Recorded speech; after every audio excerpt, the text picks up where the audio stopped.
Well, hello there. Welcome back to Readings at the Round Table for your monthly numerology. I'm Jennifer, and I'm very happy to be here. I'll be honest with you. This has been a really interesting month for me. I got a cold at the beginning of November. I haven't been able to do a lot of my live shows, and my voice is still a little bit sketchy, so you may see me like in between eating a lot of cough drops or hitting pause a lot because and having the video being a little disjointed because of my coughing.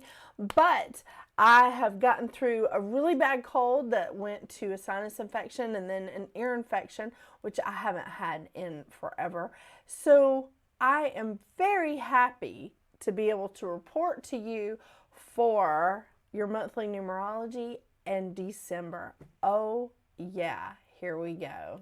I have a lot to tell you about December. Okay, so the last month of 2024 is really wrapping up this wonderful 8-year with a lot of like interesting stuff happening, and also helping push this year of manifesting that we've had, this year of intense manifesting energy, abundance, like whichever way we went with it. Remember how at the beginning of this year I said this can be a year of abundance, like you can manifest an abundance of really good things or abundance of really crappy things. So it's been an interesting year for this little Virgo, I'm just saying. But December is not going to shortchange us at all. We kick off December, the last month of this 8-year, with a new moon in Sagittarius. New moon in Sagittarius hits its peak on December 1st at 1:21 a.m. Eastern Standard Time. I know. It's good. And I have a little surprise for you when I get to the end of the month. So, well, I don't have a surprise. I'm just reporting it. You understand. On December 6th, we have Mars going retrograde in Leo. Now, Mars in Leo going retrograde. Mars goes retrograde every couple of years. And the last time it went retrograde, it was in Gemini for like 8 months. And that was just like a nightmare for me personally. I don't know. A lot of other people experience the same thing because Mars in Gemini, not its finest place, not a happy place. Mars in Leo, pretty okay. It is. However, Mars going retrograde in Leo is telling us to slow down, is telling us to stop, think, before we act, before we speak, before we start communicating with people. Like, really just stop and slow down, because Mars in Leo is more, it is internal, but it's more of more about recentering things, because this is putting, or we're starting to recognize some of the challenging aspects that are coming towards us when we're trying to reach our goals or we're trying to move forward in any way. One guy online said it was like moving through sludge. It is. It's slowing us down. Excuse me. Because we need that time to recenter, and we need that time to reflect, and we need that time to look around at the challenges that are coming towards us, keeping us or slowing us down from moving forward, because we may need to be in that place of reflection or recentering. And that's especially true for the fixed signs, because Taurus, Leo, Scorpio, and Aquarius are going to be feeling this at the first part of Mars going retrograde. Mars is again retrograde in Leo until January 6th, when Mars retrogrades back into Cancer, and now we're putting the cardinal signs in the hot seat: Aries, Cancer, Libra, and Capricorn.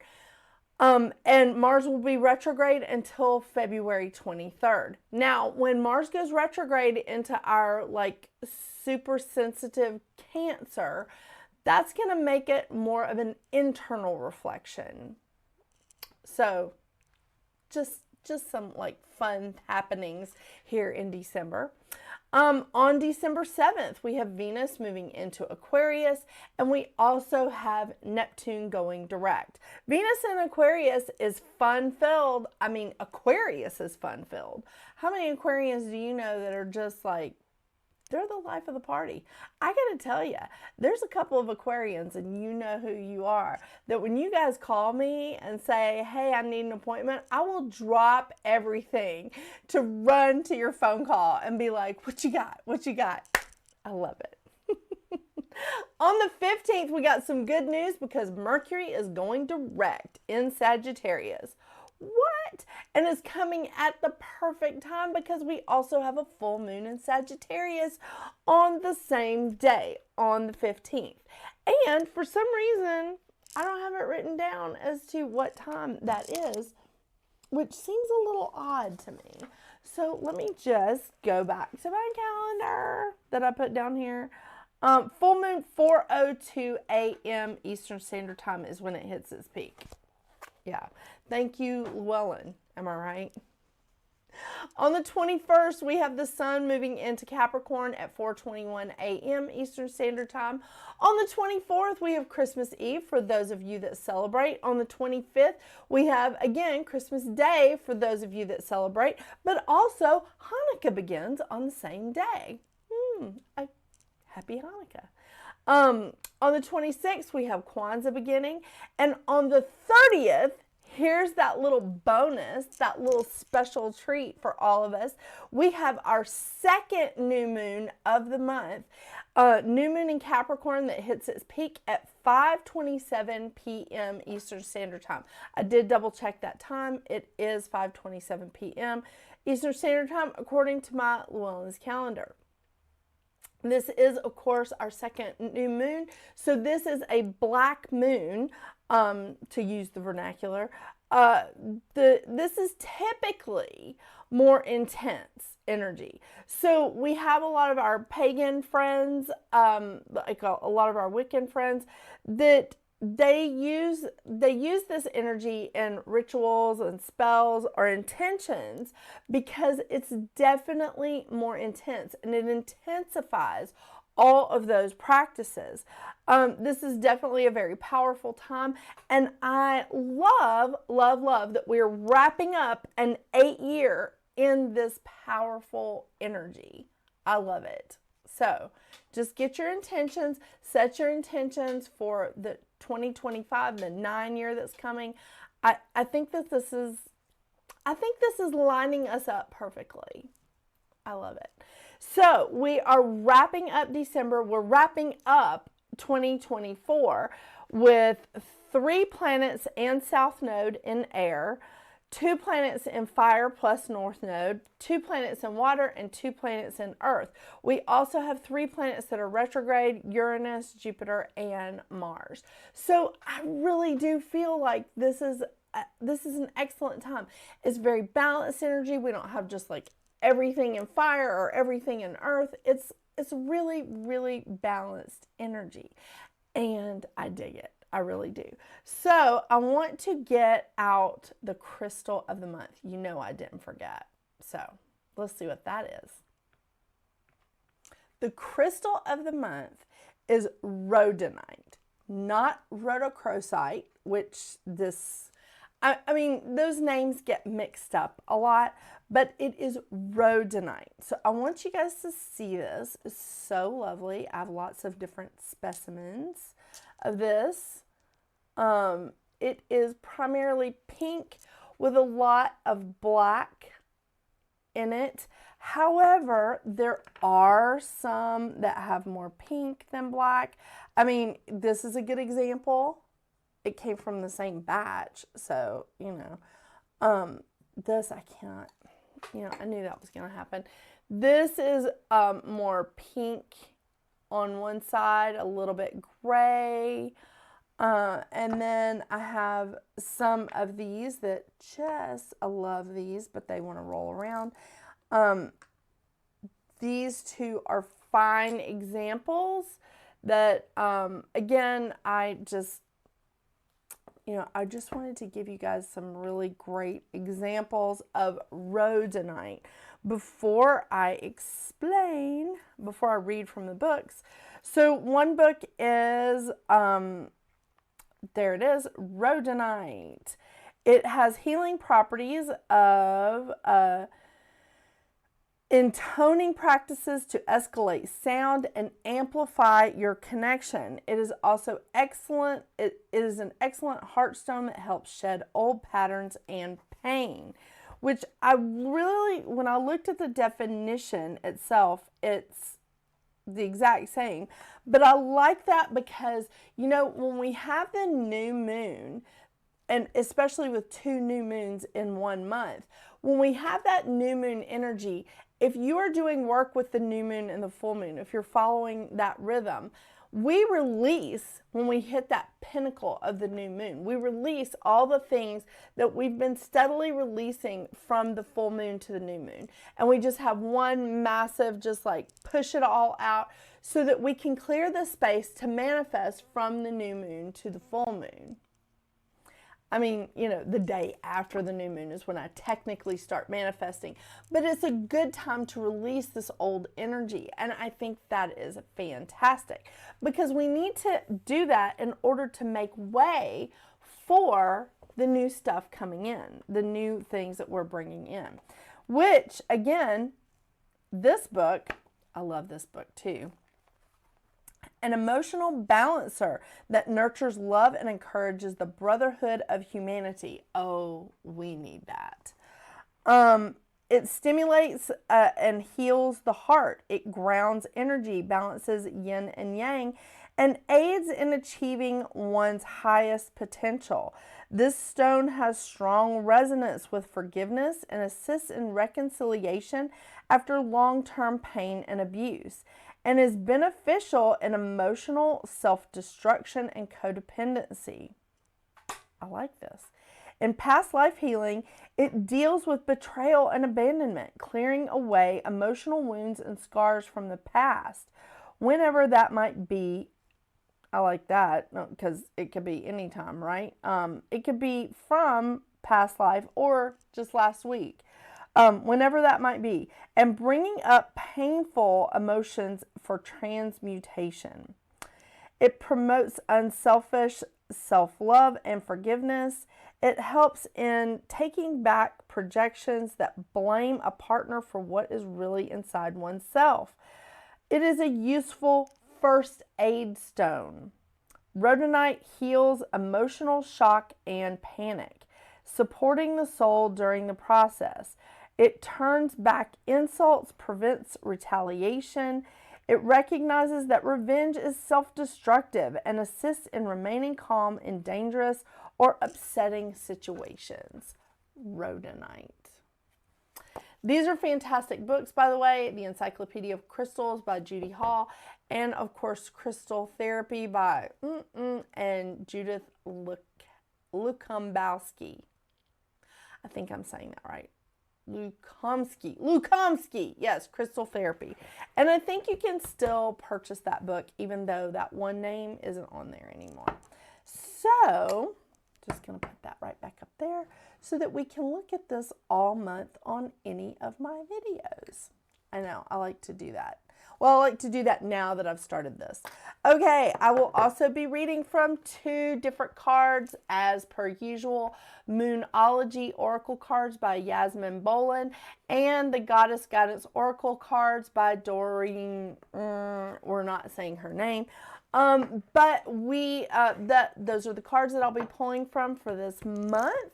I am truly, truly excited that we all have come this far in 2024. It's been a really interesting year for me personally. I would love to know how it's been for you. And I also want to get to these numbers and see what your personal numerology is for the last month of this 8-year. Hey everybody, real quick, full disclosure. This is another day of recording because my voice just like totally gave out. So I had to continue this on a different day. So, trying to keep up the continuity, not good at that. I try really hard because I'm a Virgo and I really like for things to be perfect. But the sun is shining today, and it hasn't been because it's been raining a lot. It's been really cloudy. And so I'm not bitching because the sun's shining. I love that it's a sunny day, but I really like it has to be sunny like right now after the cat has just pulled down my blackout shade. It's really perfect. So the lighting is going to look different. Hopefully my voice lasts like the rest of the readings that I'm doing today. Because I also have a couple of clients scheduled in. So we'll see how that goes. But one other thing is I've been doing projects with my kids. So I've paint on my fingers. They're not dirty. Please do not come at me in the comments or DM me or anything and tell me that my hands are dirty and that I should take better care. I've been doing projects with my kids and they are like, they don't look the freshest, okay? But they are clean. I have washed my hands. I've scrubbed them. But there's still some paint and there's still some stuff like on my fingernails. So whatever. But still very, very excited to see all of you back. And let's see what your individual numbers have for you.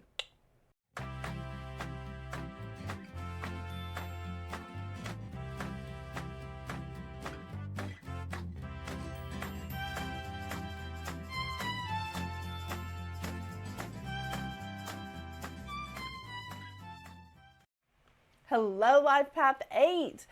Oh my gosh. I think that this is such an amazing, this has been an amazing year. It really has. I think a lot of us have had some transitions, some things like with growth and stuff, which is what you are all about in this 44-8 year that we are still currently in. But November for you has been a 9-month, which means that January is going to be a 9-month for you. And that means that you are stepping into the last month of this 8-year in a 1 month, in a new beginning. And it also means that like in February, you're going to be in a 1 month. It's really, really great. A little bit different because we're going to be under the influence of the 9 in 2025 instead of under the influence of the 44-8 as we are in 2024. So what I'm loving about December for you is again this new beginning energy, this like time of like independence, bringing in all these inspirational ideas, being resourceful, getting creative, and just saying, you know what? I'm ready for a fresh start. I'm ready for this courage to like really envelop me and just move on into this new opportunity that I see coming. This is a fantastic time for you to really discover the confidence in yourself, to move forward with these executive abilities that I think are just innate in all of us.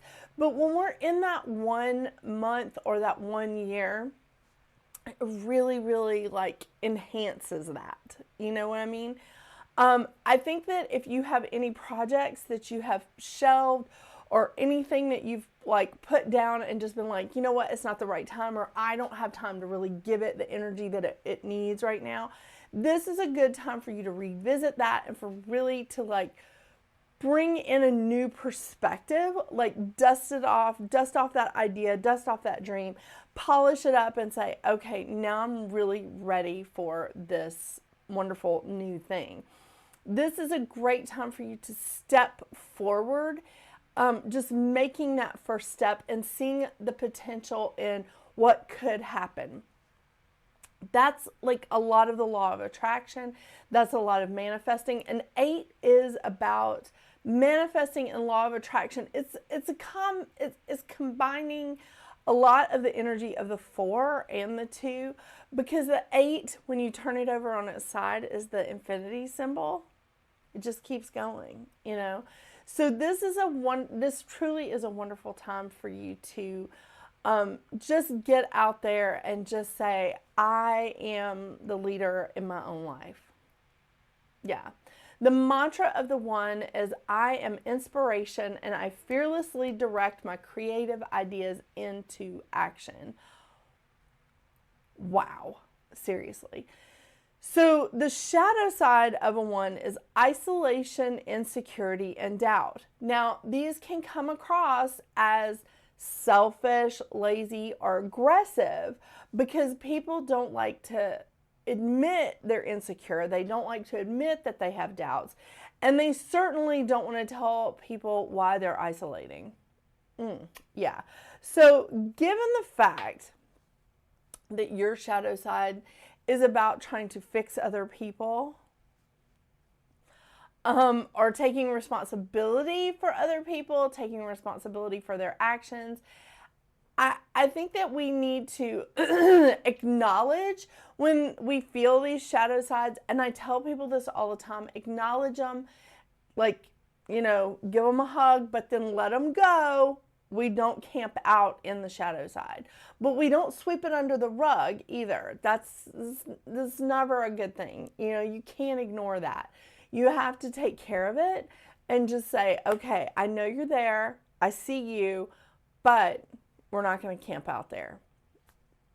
So, there was something else. Oh, the lesson. Yes, the lesson of the 1 is to push through insecurities and doubt while developing confidence in one's own brilliance.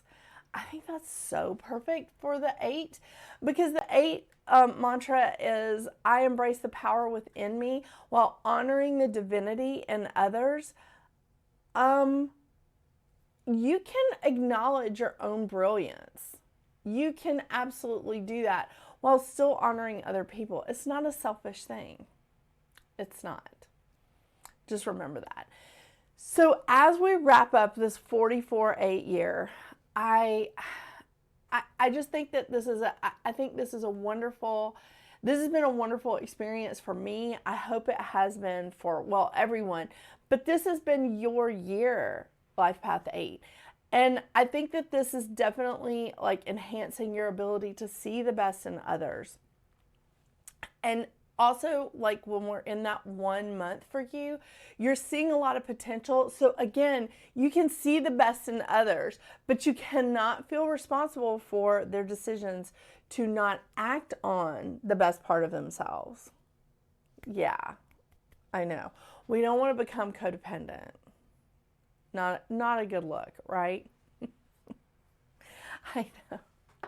Okay, I think that this month of December is going to be fantastic for you with 2 new moons. It's going to give you, again, that big push of new beginning. Love it. I love it.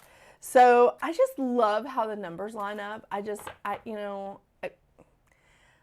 I can't even tell you. I love numerology. I love numerology. So, all right, let's see what the cards have for you.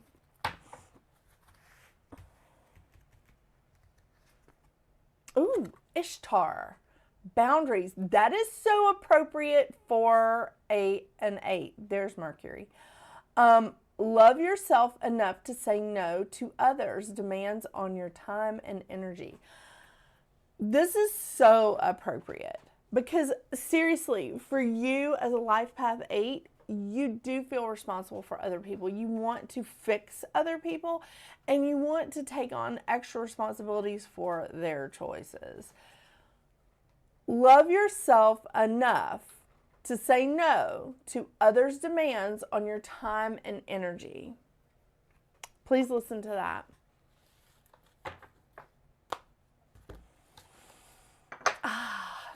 Yes, yes.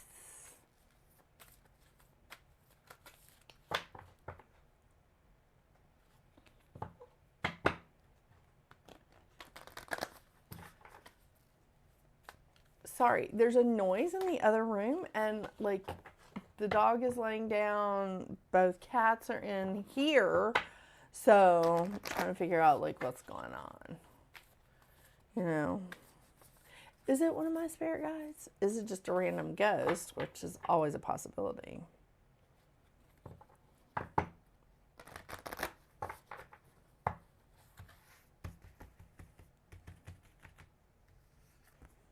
Ooh, okay. First quarter moon, your commitment is being tested.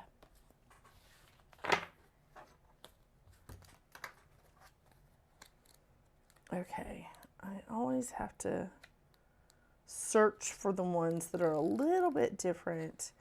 Okay, waxing moon, waxing crescent. First quarter moon, hey. That didn't take forever like it usually does. Okay, first quarter moon. If I can get it into focus, there we go. Your commitment is being tested. There could be some challenges coming your way, but they're just the universe's way of testing you. The first quarter moon calls for you to face any hurdles with confidence. Confidence, like in Life Path 1, or in, not Life Path 1, in the energy of the one. What do you actually think is possible? If you believe you can do it, then you probably can. If you spend your life affirming that something is too big for you to surmount, it probably is. See how it works? Do you believe your dreams will come true, or have you secretly already given up? Showing some commitment now will help you move towards your desired outcome. What you believe is true for you. So believe in yourself. Wow, wow, wow. This is so perfect for a 1 month for you. Attuned to the moon. I am committed to my dreams and move towards them with confidence. That is so perfect for a 1 month for you. I'm not even going to touch on the whole Mars and Mercury retrograde because I don't want to kill the buzz. I think that we need to focus on the new moons, 2 plural, energy this coming December. Yeah. Thank you so much for joining me today, Life Path 8. Thank you so much for being with me during this year. It has been ups and downs, but it has definitely been a learning experience for me. A lot of challenges, but oh my gosh, I feel really good about where we're going. And I feel really good about where you're going. So until we see each other again in 2025, get out there and make your magic. Bye.